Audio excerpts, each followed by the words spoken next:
Hello fellow classers, it is Kairos time and welcome to another challenge winning deck. Today we're going to be taking a look at a deck that was posted by Ghastly Mule in the Kairos Warriors. Now it does utilize the Elite Barbarians, which you guys know are ridiculously strong right now. You can see right there, even just one swing by the Elite Barbarian is like a fireball to the tower. I mean, it's that powerful. So today we're going to be taking a look at that. Before we do get started, I just wanted to say thank you so much to Clash with Ash for giving a lot of shout outs to my channel, especially for that face reveal. It's really just been a huge support, and so just thank you very much. I don't know if you're watching this, but if you are, thank you. So guys, let's go ahead and take a look at this. Now this is me playing right now, but we're going to be taking a look at the challenge winning replay that we're going to be looking at after you see this match here. Now I did want to talk a little bit about how this deck works out. We have the Hog Rider and the Elite Barbarians in their two separate win conditions. It's interesting, it seems like the Elite Barbarians seem to do well, especially when they're paired up with a secondary win condition like the Royal Giant or the Giant itself, or even the Hog Rider. So in this deck that's no exception. We have some fantastic pushes that you can make with it. I've got my notes right here. For example, we can take a look at the Elite Barbarians alone. This is especially great when your opponent has dropped like a tank in the back, like a golem or something like that, because it's ridiculously hard to stop Elite Barbarians from getting some damage on the tower with very little amount of elixir. So that's a great push. You can do the Elite Barbarians plus the Musketeer, or plus the Ice Golem. Really any type of support with the Elite Barbarians is going to make this them very difficult to stop. So that's definitely an option. You can just straight out send just a single Hog Rider, and that's going to be good, especially when you're trying to find out what counters your opponent has to the Hog Rider. You can also go with the Hog and Musketeer if your opponent has some type of a tower like the Inferno Tower or even the Furnace. That Musketeer will take care of that tower and give your Hog Rider some time to really take it out. So you can definitely do that. You can also do like a little Mega Minion plus the Ice Golem combination. That's not always super strong, but it can get some tower damage if your opponent doesn't have the elixir to defend it right there. Now, another thing that you can do as well is just a Hog Log combination. If your opponent has the Tombstone, then that's a great option to use as well. Tons of pushes, but it's also really great on defense, guys. You have the Furnace and the Musketeer, as well as the Mega Minion and the Ice Golem as a combo as well. With the Ice Golem going and taking some damage, then that Mega Minion can really clear out supporting troops. That's a great combination to defend, and that's good game right there. Let's go ahead and watch that challenge winning replay that was submitted by Ghastly Mule. Okay, so let's take a look at this. His opponent's first going to start out with that Miner in the back. Now he's going to defend with that Mega Minion right there, which is a great option because he's able to do a counter push, and that Miner only does a little bit of damage. Now Ghastly Mule decides to place down his Furnace a little bit further back than I usually do, but he might be just waiting to see what his opponent has to try and counter that. And it looks like he has the Hog Rider, so what he's going to do is he's going to defend using those Elite Barbarians, take out that Hog Rider, which allows for a really strong counter push. Now, the push itself gets stopped fairly easy by the Skeleton Army, but you see how much elixir Roy had to spend in order to try and stop that. He's going to defend the Minion Horde with the Ice Golem, which is a great option to try and slow that down. And then finally, only a little bit of damage was done to his tower, even though that was a really strong push right there. Great Mega Minion placement. And now we're kind of like reset right here. Roy has more elixir than Ghastly Mule does. He spent a lot to that first push, and so Ghastly Mule's just kind of waiting, and Roy actually waits a really long time before deciding to play down that Ice Wizard. Wasted probably 2 elixir just waiting for Ghastly Mule to make a move. Now he plays this Musketeer right here and zaps that Skeleton Army, which is a great combination because that Wizard is going to be taken out as well. And here he's ready to go for a Hog Rider and Ice Golem push. Now, I imagine he tried to place that Ice Golem in the front. Maybe his finger slipped or something like that. Once you get to that 12th round, the nerves start to kick in, guys. Seriously, every time I get into the 12th round, I am like, shaking, like, oh my gosh, I gotta do this, like, can't mess up here. So obviously, so there might be some nerves going on into play, but that's also going to be affecting his opponent as well. So he's going for a lot of elixir or a lot of fire spirits down to the other lane.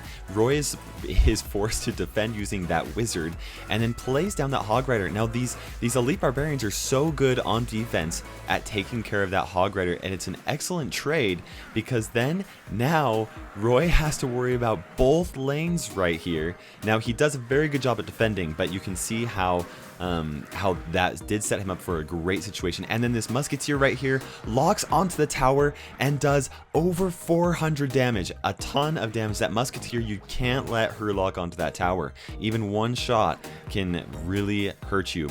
So here we got a situation right here. He's going to defend against that Hog Rider once again with those Elite Barbarians. The Elite Barbarians cost 2 more elixir, so you might not think, oh, that's a great elixir trade, but once they're still alive and they have full health, then your opponent is forced to defend against them and spend elixir to defend, which makes them a great counter against the Hog Rider. You see right there, Roy knows that he can't stop that Elite Barbarian, so he throws out the good game and the well played, and that is match. Very excellently done, Ghastly Mule. Thank you for showing that deck out to us. It's a strong one. It's a lot of fun, guys. Okay guys, this is the part of the episode where I jump into a challenge and show you guys a little bit of gameplay, talk about the decisions of what I'm doing in certain situations. Now, I will tell you that I really could probably use some more practice with this deck, guys. Here I'm at only 5 wins with 2 losses, which is which I'm still winning more than half of them at least, but still need some practice. But at least hopefully this will give you guys an idea of what you can do to take this deck to that 12th round. You know that it's possible because Ghastly Mule did it, and with some practice, and especially if you're more used to using the Elite Barbarians than I am, I'm sure that you can take this to the 12th round and even win that challenge with those Elite Barbarians. So let's go ahead and jump in here.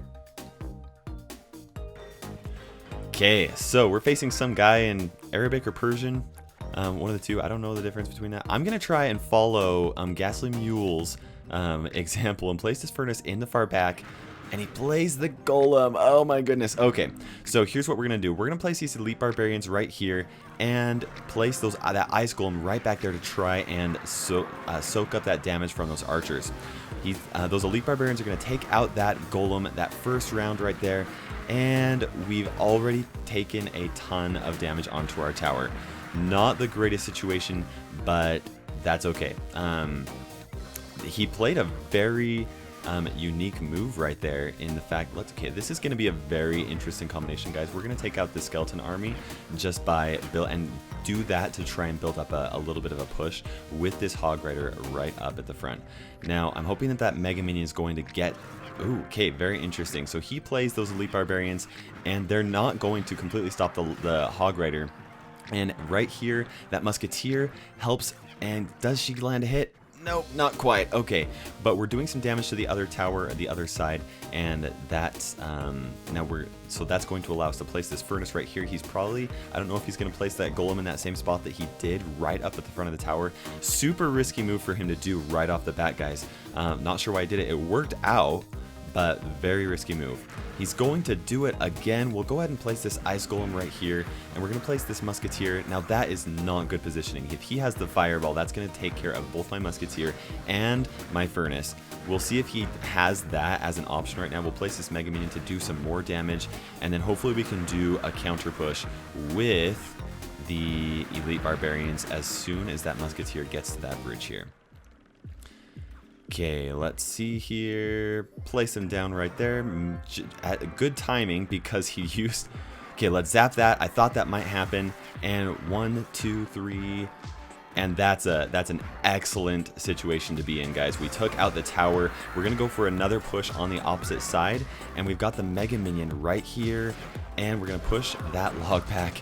And that was excellent, guys. Okay, so we've got that Hog Rider. He did a ton of damage on the opposite side.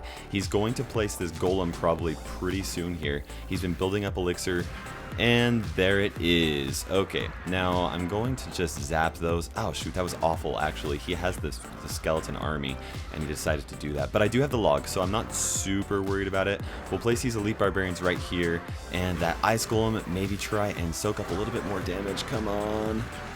And we'll place this Musketeer right here. I was hoping to get that other tower, but this isn't the ladder, so we don't need those crowns as much. We just need the win, and that is good game. Okay, there you guys go. Now we're up to round 6, and we're moving on up. And yeah, so guys, let me know what you thought about this episode.